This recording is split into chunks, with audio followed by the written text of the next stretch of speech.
Hotel में ना एक बाबा जी बर्तन मांजते थे, बूढ़े आदमी थे, 70 साल के करीब उम्र थी।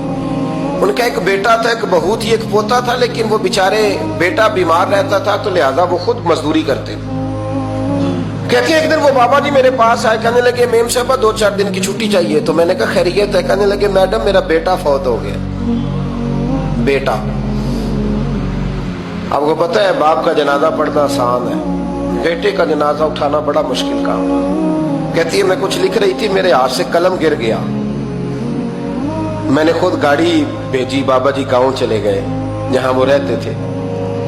कहती 2-3 दिन के बाद मैं और मेरा शौहर गए तो रास्ते में हम बातें कर रहे थे कि क्या ताज़ियत करेंगे, एक ही बेटा था, कोई रिश्तेदार भी नहीं, तो उसकी तो कायनात उजड़ गई, किन लफ्जों से उसे ताज़ियत क्या कहेंगे। कहते जब हम गए तो वो टूटी हुई चटाई पे बैठा था, कुछ लोग करीब थे, हमने जाके कहा बाबा आप मुसलमान हैं, हम आपको क्या नसीहत करें, एक ही बेटा था, कि किस तरह करके हम आपको तसल्ली दें। तो कहते उसने आंखें खोली, बूढ़ी आंखों में ईमान की रोशनी,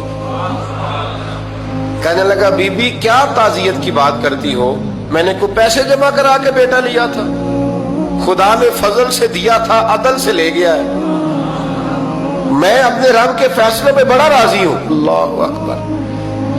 वो खातून कहती है कि वो बाबा जी से मैंने कहा कि चलो आप 1 महीने की छुट्टी कर ले, तो कहने लगा नहीं मैडम मैं मुसलमान हूँ, मुफ्त की रोटी नहीं खाता, मजदूरी करके खाता हूँ, मैं इंशाल्लाह 2-3 दिन के बाद काम पे आ जाऊंगा। कहती वो चंद दिनों के बाद आ गया, अल्लाह की कुदरत के अभी 2-3 माह गुजरे थे, फिर आया, मैडम छुट्टी चाहिए कुछ दिनों की। मैंने कहा खैरियत है? कहने लगे वो मेरी बहू भी हार्ट अटैक से फौत हो गई। कहते अब मैं भी तड़प गई और ईसाई हो कि मेरी आंखों में आंसू आ गए। मैंने कहा घर का दरवाजा बंद हो गया, अब ये बेचारा क्या करेगा। वो अपने शौहर के गम में हार्ट अटैक से फौत हो गई। कहते हम फिर 2-3 दिन के बाद ताज़ियत के लिए गए, फिर टूटी हुई चटाई, बूढ़ा ना अपनी उंगलियों से जमीन पर कुछ बना रहा। कहते करीब गई और मैंने जाके कहा बाबा अब तो तसल्ली आपने खुद ही करनी है, जो निजाम था वो तो हो गया। तो कहते हैं फिर उसने आंखें खोली, आसमान की तरफ देखा तो कहने लगा बेटी कोई परेशानी नहीं, मेरा बेटा बगैर शादी के भी तो फौत हो ही सकता था, बस मेरे मालिक ने जब चाहा जैसे चाह हुआ, मैं इंशाल्लाह 2-4 दिन के बाद काम पे आऊंगा। ये मेरा 3-4-5 साल का पोता है, अभी स्कूल दाखिल हुआ है, मैं साथ ले आऊंगा, वहां मेरे साथ ऊपर क्वार्टर में जहां मैं रहता हूँ ये भी रहेगा।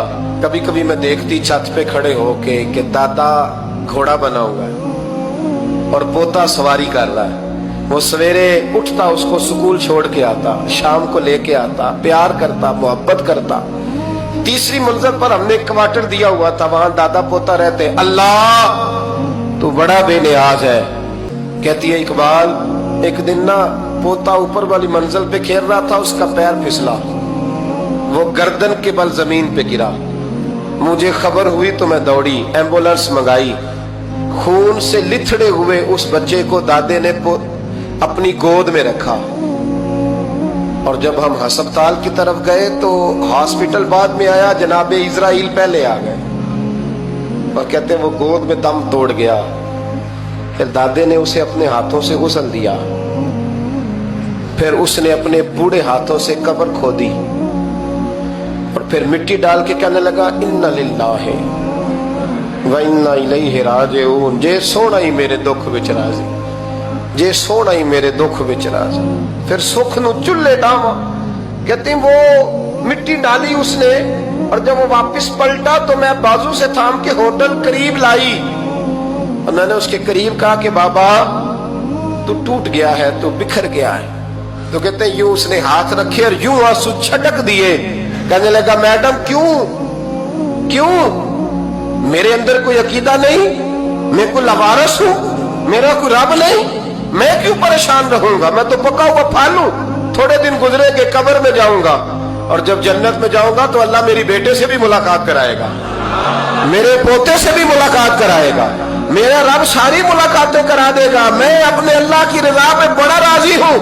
वो खातून कहती है मेरा और मेरे शौहर का कलेजा फटने लगा। मैंने कहा बाबा ये जज्बा कहां से मिलता है, ये सुकून कहां से आता है। یہ کیفیت کیسے ملتی ہے؟ مجھے کہنے لگا تو نے لینی ہے؟ میں نے کہا تو کہنے لگا تو بھی گنبد خضرا والے نبی کا کلمہ پڑھ جا، اللہ تجھے سکون عطا کرے۔